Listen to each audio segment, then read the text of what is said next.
আপনারা দেখতে পারতেছেন এই গাছগুলা এত সুন্দর কেন, এইগুলা কিভাবে এত সুন্দর করা হয় দেখেন। এই গাছগুলোর গ্রোথ দেখেন আর চেহারা দেখেন।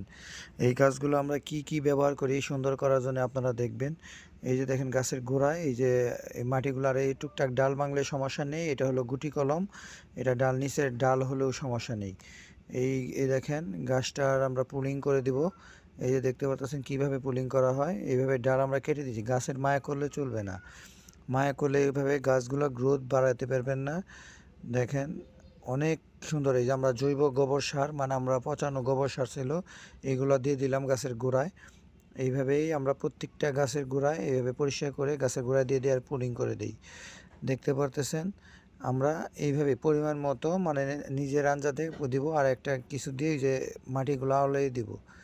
দেখেন আওলিয়ে দিতেছি, মাটি মিক্সড করে দিয়েছি জৈব সারটা। এইভাবেই মিক্সড করে এইভাবেই মানে মিক্সড করে দেখেন গাছটা গ্রোথ বাড়বে। এইখানে কাটছি, এইখানে কাটছি, মানে পুনিং করে দিছি। আপনারা গাছের মায়া করবেন না, এভাবে পুনিং করে দিলেই আস্তে আস্তে গাছটার গ্রোথ বেড়ে যাবে।